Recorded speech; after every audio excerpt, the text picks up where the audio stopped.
Bendiciones del Eterno a cada uno de ustedes.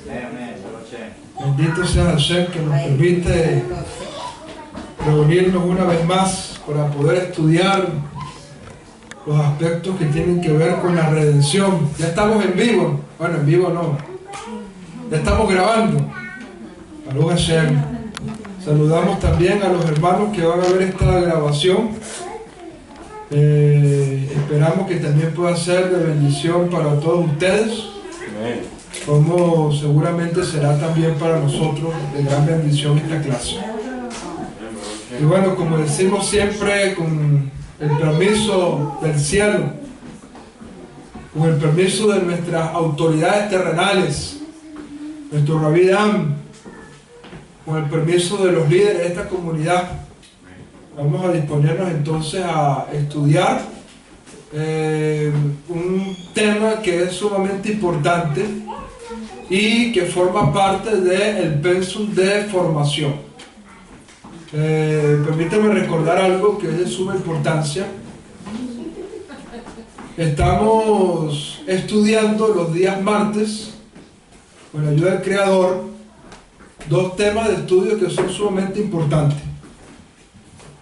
Uno de ellos es un pensum de Kiruv,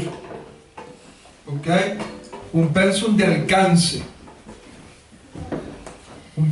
alcance, para atraer a las personas al conocimiento del Dios de Israel. Y hemos venido hablando de algunas estrategias importantes de Kiruv que con la ayuda del Eterno vamos a ir desarrollando.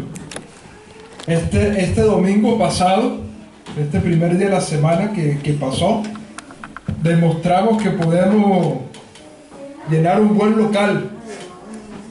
¿Como cuántas personas estuvimos reunidas en Shavuot? Como unas 80 personas, ¿verdad?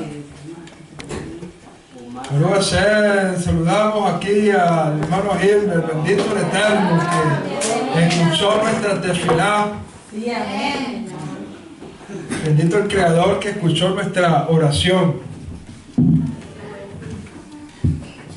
y te libró. Bienvenido una vez más con nosotros. Baruch Hashem.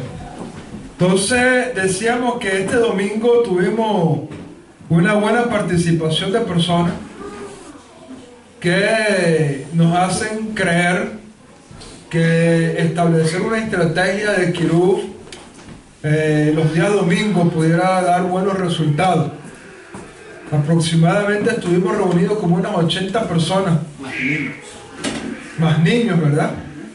Reunidos allá en esta festividad de Shavuot, allá en Gainesville, y hubo un buen grupo de personas participando en esta oportunidad.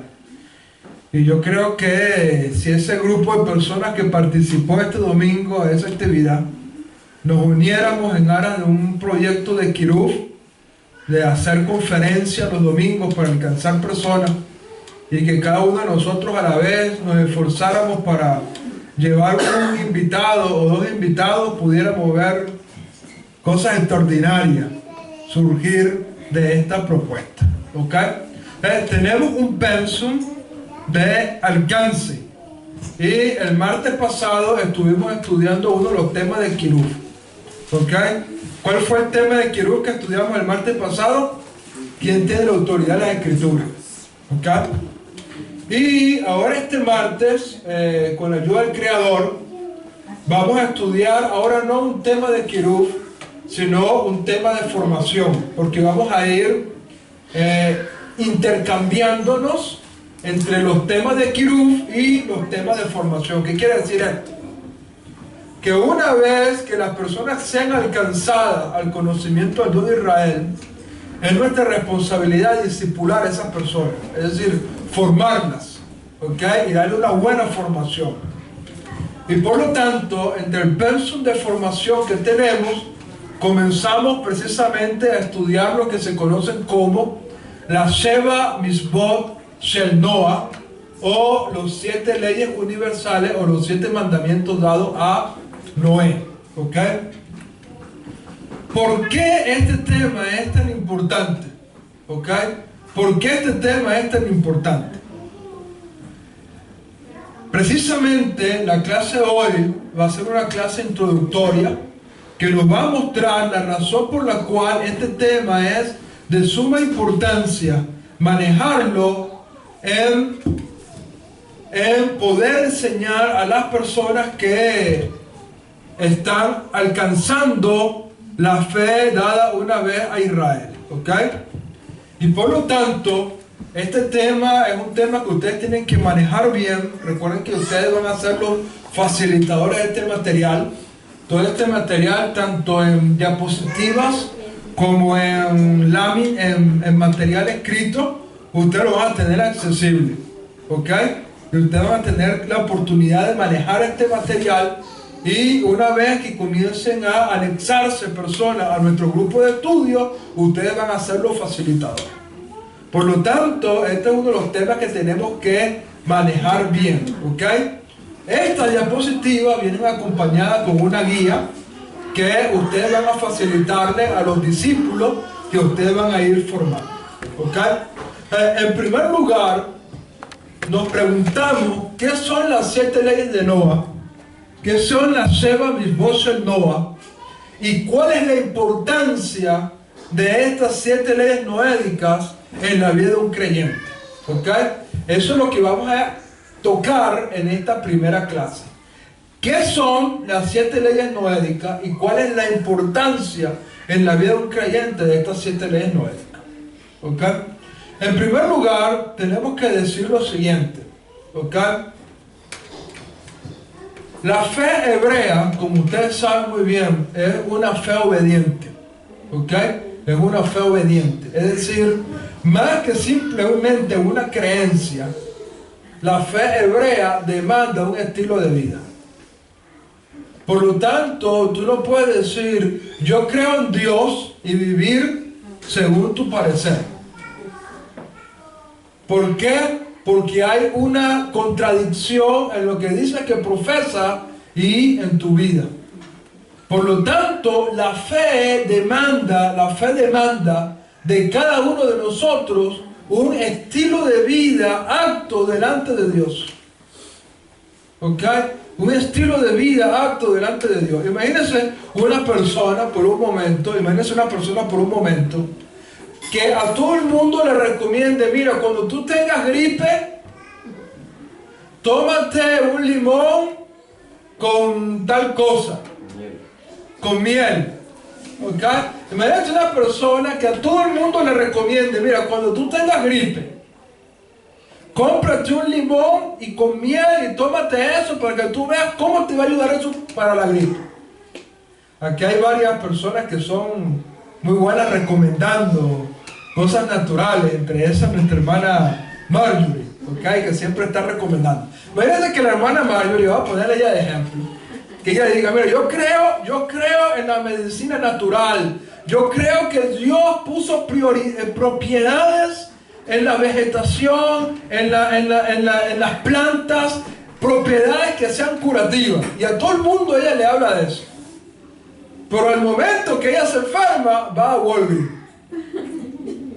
y se compra un antialérgico. Entonces ella anda conforme a lo que ella está diciendo, ¿no? Porque si ella le dice a todo el mundo, no compren esas cosas, tomen la medicina, porque ahí está la esencia de lo que Dios ha puesto para nuestra sanidad, y resulta que al momento de que ella se enferma, entonces ella sale corriendo a un médico, a una farmacia para esas cosas. Entonces no hay una congruencia en lo que ella dice y lo que ella hace. Lo mismo aplicamos este ejemplo al tema de la fe. Si nosotros decimos profesar una fe, esa fe tiene que demostrarse con una obra, con una manera de vida, ¿ok? Con una forma, con un estilo de vida que es demandado por esa fe que profesamos. ¿Ok? Vamos a leer por un momento un escrito que se encuentra en el Código Real, que le escribió Jacob Hasadik, el hermano de Yeshua, en su carta, conocida como Igeret Shel Yaakov Hasadik, o conocida en el mundo occidental como la Carta de Santiago.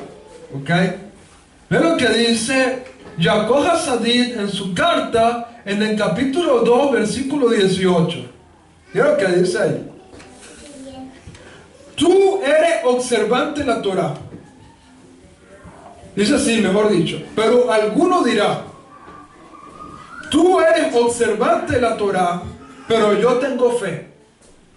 Bien, muéstrame tu fe sin obediencia a la Torah, que yo te mostraré mi fe por mi obediencia a la Torah. Y en otras palabras, ese texto también se resume diciendo el siguiente versículo: la fe sin obra es muerta. La fe sin obra es muerta. Y por lo tanto, la fe en el Dios de Israel demanda sobre cada uno de nosotros, una manera de vivir.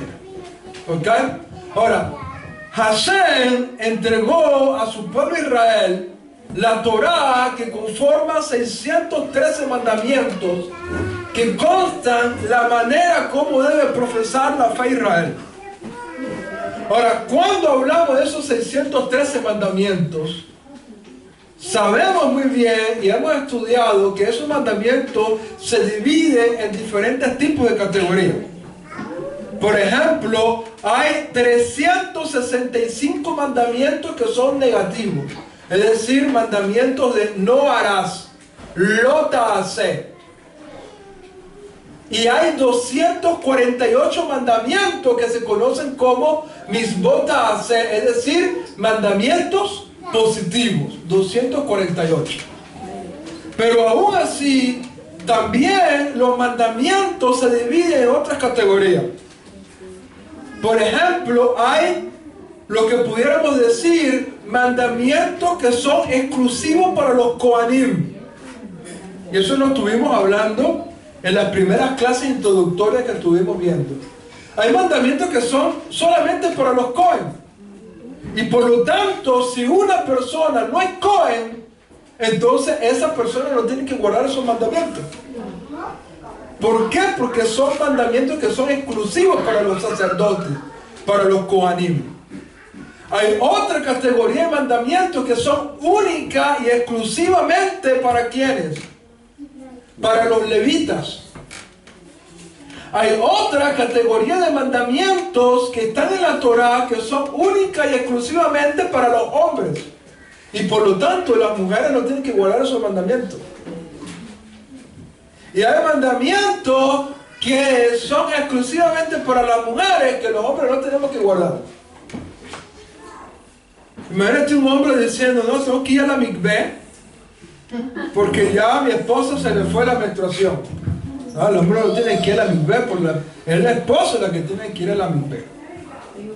Entonces, hay mandamientos que van dependiendo del grupo de personas que hay en Israel. Y por lo tanto, hay una cantidad de mandamientos que Hashem entregó a los justos de las naciones para que vivan como requisitos mínimos. Para que vivan conforme a requisitos mínimos de esa fe que ellos profesan. Y eso es lo que se conoce como los 7 misbot shel Noah. Fíjate esto. ¿Cuál es el texto en la Torah donde se encuentran estos mandamientos? Vamos a buscar por un momento en Génesis, Bereshit, capítulo 9, versículos 12 al 13. Bereshit, Génesis, capítulo 9, versos 12 y 13. Mira lo que dice ahí la Torah. Y dijo Elohim: esta es la señal del pacto que doy entre yo y ustedes y cada ser vivo que está con ustedes por todas las generaciones. He colocado mi arco en las nubes, y esta será una señal de pacto entre yo y la tierra. ¿Ok? Voy a leer otra vez este texto. Dice: esta es la señal del pacto que doy entre yo y ustedes y cada ser vivo que está con ustedes por todas las generaciones. He colocado mi arco en las nubes y este será una señal del pacto entre yo y la tierra. Bueno, lamentablemente, tenemos que decirlo, lamentablemente esta señal del pacto que Hashem estableció entre él y la tierra, como dice aquí el texto, lamentablemente los colores de este arco del pacto lo han tomado un movimiento hoy en día, los movimientos homosexuales, ¿ok? Tomando la bandera gay con los colores del arcoíris. Nada más que una profanación del pacto de Dios, ¿ok? Porque Hashem estableció esto como un pacto, ¿ok? Por lo tanto, este arco en las nubes es una señal del pacto con Dios, ¿ok? Y por lo tanto, si hay un pacto, ese pacto tiene demandas. Esto es simplemente la señal del pacto. Pero este pacto que tiene esta señal tiene ciertas demandas en la vida de una persona. Por lo tanto, podríamos preguntarnos en qué consiste este pacto que Dios hizo con Noé, y Noé representa ¿a quién? A toda la humanidad. ¿Por qué? Porque así como podemos decir todos venimos de Adán, así como decimos todos venimos de Adán, también podemos decir todos venimos de Noah. ¿Por qué razón? Porque Dios destruyó a la humanidad en el diluvio y los únicos que sobrevivieron a ese diluvio fueron Noé y sus hijos. Y por lo tanto, así como todos venimos de Adán, todos venimos de Noah, y por lo tanto este pacto es un pacto con toda la humanidad. Por lo tanto, ¿en qué consiste este pacto? Dice la Torá en Bereshit, capítulo 9, versículo 15, que Hashem va a recordar su pacto entre yo y ustedes y cada ser viviente entre toda carne, y el agua nunca más volverá a ser un diluvio para destruir toda carne. Es decir, ¿cuál es el compromiso de Hashem con este pacto? En que el Eterno no va a destruir más con las aguas de un diluvio a la humanidad.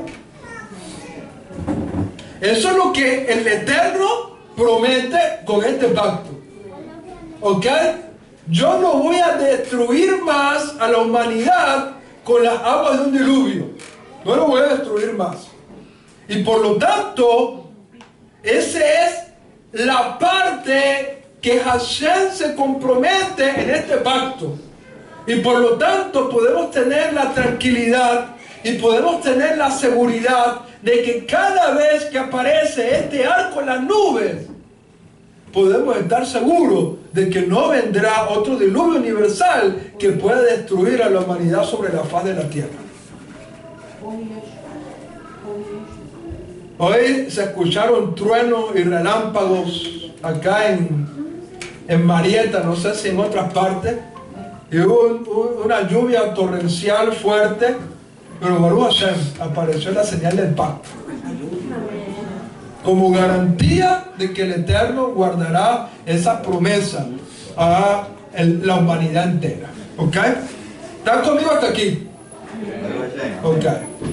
Ahora, la pregunta que tenemos que hacernos es: ¿qué demanda Dios de este pacto? Ya Él se comprometió. ¿Cuál es la parte de Hashem? Hashem dice: no voy a destruir a la humanidad con las aguas del diluvio. Ese es el compromiso que tiene el Creador. ¿Ok? Ahora, la pregunta que tenemos que hacernos es: ¿qué demanda Dios de mí en este pacto? ¿Qué demanda Dios de mí en este pacto? Y es allí donde podemos leer Génesis capítulo 9, versículos 4 al 6, donde está escrito lo siguiente. Fíjate lo que dice aquí. La carne con su vida, es decir, su sangre, no habrán de comer. Exigiré la sangre de ustedes, que pertenece a sus almas. De cada bestia la reclamaré. Pero del hombre, de cada hombre por su hermano, exigiré el alma del hombre. El que derrame la sangre del hombre, por mano del hombre, su propia sangre será derramada, pues a la imagen de Dios, Él hizo al hombre. ¿Ok? Entonces aquí hay una demanda que Dios hace al ser humano en este pacto que fue establecido en el principio con Noé. ¿Ok?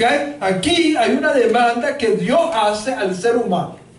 Ahora, ¿cuál es esa demanda? ¿Cuál es esa demanda?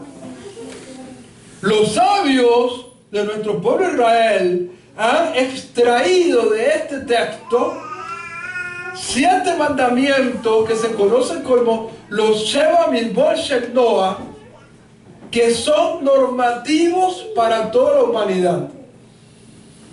¿Ok? Y aunque los 7 mandamientos no están explícitamente en ese texto, ¿ok? De todos modos, los sabios lograron deducir de este texto esos 7 mandamientos. Por ejemplo, cuando el texto al final nos dice, pues a la imagen de Dios Él hizo al hombre, de allí podemos inferir que al hombre se le demanda la creencia en Dios. ¿Cierto o falso? ¿Ok? Cuando Dios está diciendo, la sangre del hombre la demandaré de la mano de su hermano, pues a imagen de Dios Él hizo al hombre, allí está implícito el tema de la creación, el tema de la creencia en Dios. ¿Ok? También está aquí el tema de no asesinar a otro, porque dice, la vida, la sangre de una persona la demandaré de su hermano. Y por lo tanto, si está prohibido el asesinato, también está prohibido todo tipo de violencia, como es, por ejemplo, el robo. El robo es una forma de violencia. Mucha gente, por despojar la propiedad de una persona, arremete violencia contra esa persona. Y por lo tanto, eso está prohibido. Y es así, de esta manera, que de este texto de la Escritura se desprenden 7 mandamientos, que son los que vamos a ver a continuación. ¿Qué dicen? ¿Cuáles son estas 7 leyes noédicas? Es lo que vamos a mirar a continuación. Todá Rabá, Shulamí, Baruch atah Adonai, Eloheinu melech haolam, she'akol nהיה b'dvaro. Amén. Amén.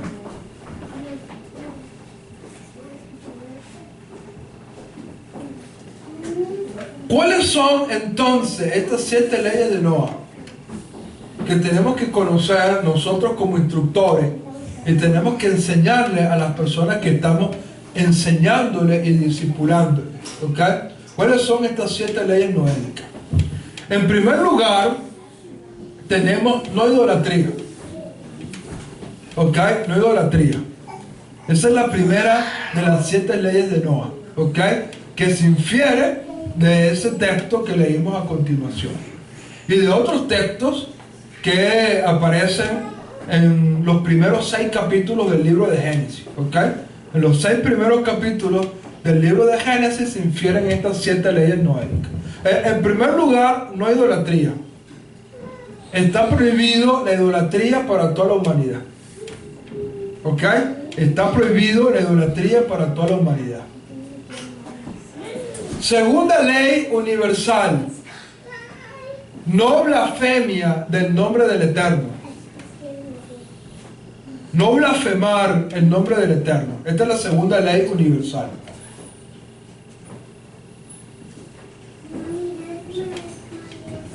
Tercera ley universal. No asesinato. No asesinato. Y permítame decir algo que es importante. La Torá prohíbe el asesinato. No el no matar a alguien. Porque una persona puede matar a alguien sin intención. Y eso no lo hace culpable. Lo que Dios prohíbe es el asesinato. Con alevosía, con premeditación. ¿Ok? Eso es lo que está prohibido, el asesinato. Cuarto lugar, no robo. No robo. ¿Ok? No robo. Quinto mandamiento universal, no inmoralidad sexual. Es el quinto mandamiento.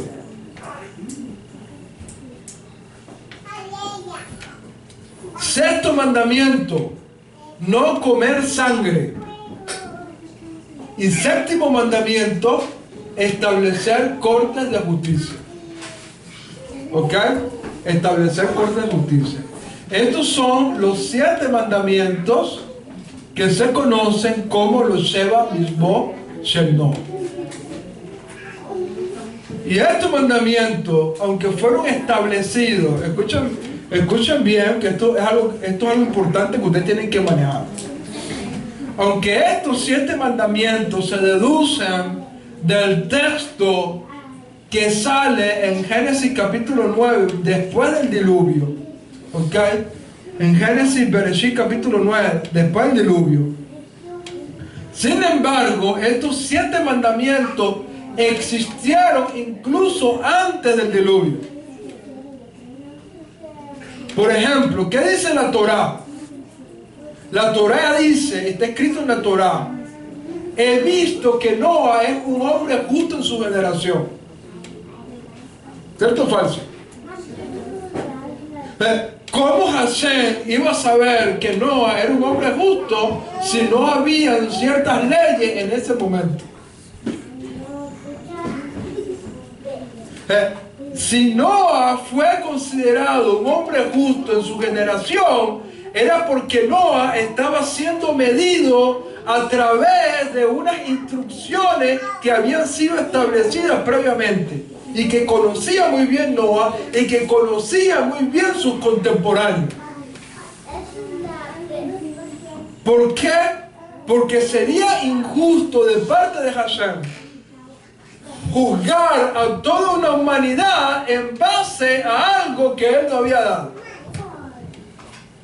En otras palabras,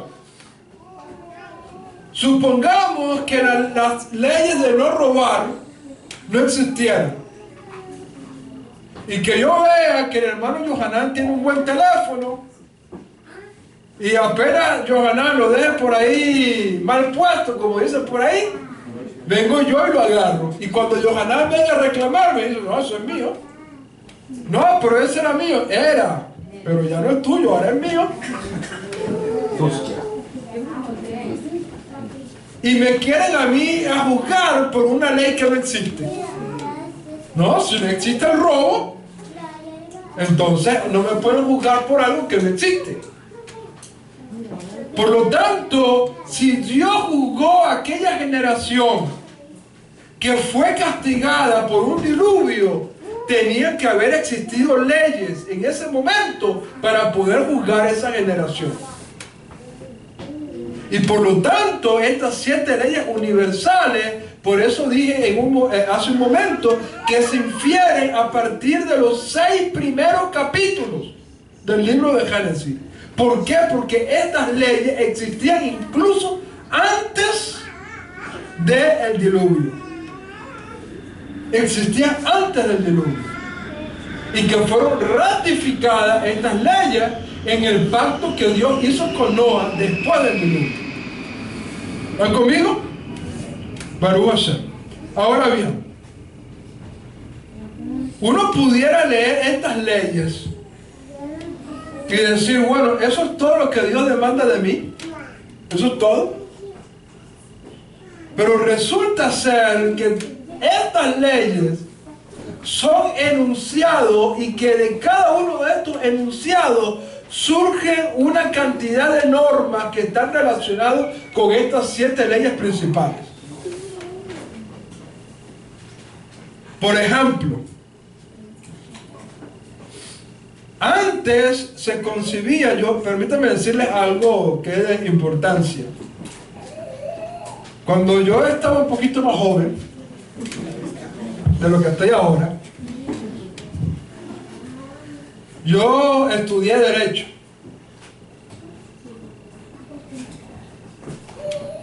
Estudié abogacía, ¿ok? En Venezuela. Y cuando estudié Derecho, en aquella época no muy lejana, el internet era algo que estaba tomando fuerza en aquella época. ¿Okay? El internet no se había popularizado y estaba popularizándose grandemente justamente cuando yo era estudiante de Derecho. ¿Ok? ¿Qué sucede? Robo era algo hasta ese momento que las leyes tenían contemplado como que algo una persona le podía quitar a otra físicamente. Pero al surgir el internet, comenzaron a cometerse delitos que ya no te quitaban algo físico, te quitaban algo cibernéticamente. Intelectual. Podían ser intelectual, pudieran ser un montón de cosas que te podían quitar cibernéticamente, hasta el dinero. ¿Ok? Te podían hackear.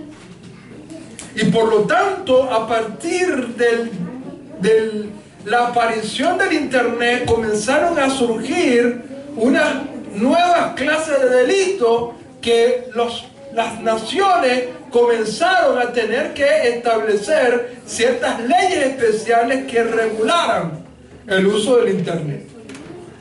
¿Están conmigo o no están conmigo? Entonces, ¿por qué te digo esta colación? Porque estas leyes tienen una serie de normativas que giran alrededor de ellas y que van incluso hasta las cosas actuales. ¿Ok? Y por lo tanto, es necesario que nosotros estudiemos cada una de estas leyes y cada una de las normativas que se desprenden de estas 7 leyes universales. Por ejemplo, ¿qué es idolatría? ¿Qué es idolatría? El amor al dinero. ¿Idolatría es solamente postrarse ante una imagen y encenderle unas velas? No. Hay muchísimas cosas que se desprenden de la idolatría. ¿Qué es no blasfemar el nombre del Eterno? ¿Solamente usar el nombre del Eterno en vano? Hay muchísimas cosas que se desprenden de esta normativa, de esta ley. ¿Qué es asesinato? ¿Qué es robo? ¿Qué es inmoralidad sexual?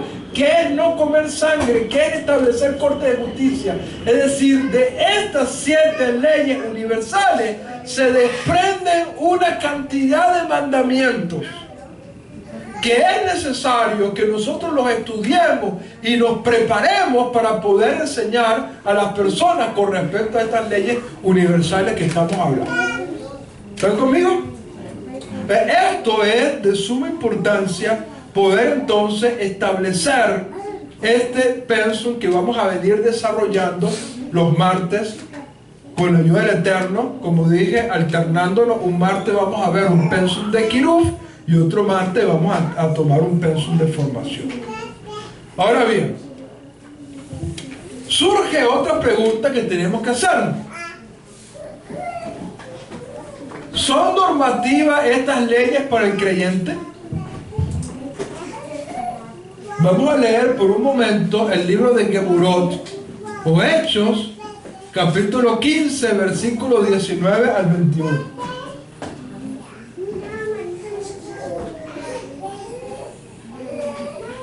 Hechos, capítulo 15, versículo 19 al 21, está escrito lo siguiente.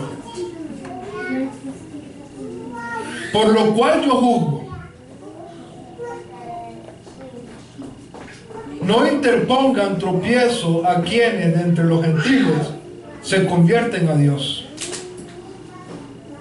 sino escríbanles que se aparten de las contaminaciones de los ídolos, de fornicación, de estrangulado y de sangre.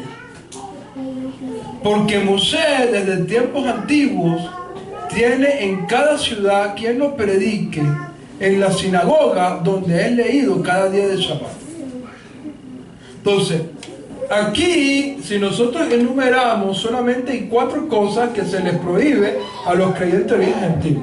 Dice, por ejemplo, que se aparten de los ídolos. 1.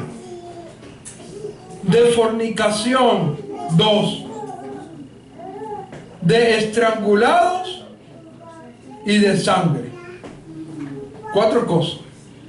Y si decimos que estrangulado y sangre es lo mismo, entonces pudiéramos decir 3 cosas. ¿Dónde están las 7 leyes noédicas? ¿Dónde están las 7 leyes noédicas? Bueno, aunque aquí no hable de la blasfemia al nombre del Eterno, obviamente está prohibido que un creyente de origen gentil blasfeme el nombre del Eterno. Aunque aquí no habla del robo, obviamente los apóstoles no iban a permitir. No, pero es que ustedes mandaron cartas y mira, la carta decía nada más ídolo, fornicación, estrangulado y sangre. No dice nada de robo, así que yo voy a robar a los hermanos. ¿Entiendes? Entonces, aunque no se dicen las 7 leyes noédicas específicamente, al enunciar estas 3 leyes o 4, como las queramos ver, al enunciar estas 3 leyes o 4 leyes, están referidas el resto de las leyes dadas a Noé. ¿Están conmigo? Y por lo tanto es normativo y es una enseñanza, por decirlo de alguna manera, apostólica, por usar un término del otro campamento. Es una enseñanza de los Shayahim que les establecieron en un Beitín que los creyentes de origen gentil tenían que comenzar como requisito básico guardar las 7 leyes noédicas. Y luego dice al final, porque Moisés tiene desde tiempos antiguos en cada ciudad quien lo predique en la sinagoga donde es leído cada día de Shabbat. Es decir, tenemos que decirle a los creyentes de origen gentil que así como deben comenzar a guardar las 7 leyes noédicas, los creyentes de origen gentil tienen que comenzar ¿a qué cosa? A visitar las comunidades nexaritas para poder escuchar la Torah. Por lo tanto, hemos puesto aquí, los creyentes deben vivir según estas 7 leyes mientras van a la sinagoga nexarita a aprender de Moshe. Y a la medida que vayan conociendo el resto de los mandamientos dados a Moshe en la Torah, entonces en esa medida los creyentes de origen gentil podrán ir elevando su nivel de observancia mucho más allá de esas 7 leyes noédicas. En otras palabras, las 7 leyes noédicas son el requisito mínimo, pero no se van a quedar allí. No se van a quedar allí. Los creyentes de origen gentil, a la medida que vayan creciendo espiritualmente, a la medida que vayan elevándose espiritualmente, a la medida que vayan conociendo la Torah, pueden comenzar a seguir implementando en su vida otros mandamientos de la Torah. ¿Por qué? Porque ellos deben ir a la sinagoga a aprender de Moshe. Y de esa manera los creyentes de origen gentil deben ir aumentando su nivel de observancia según vaya dando su crecimiento espiritual. Pero siempre con un fundamento. ¿Y cuál es ese fundamento? No se inquiete a los creyentes de origen gentil. ¿Qué quiere decir no se inquieten? Que no podemos obligarles.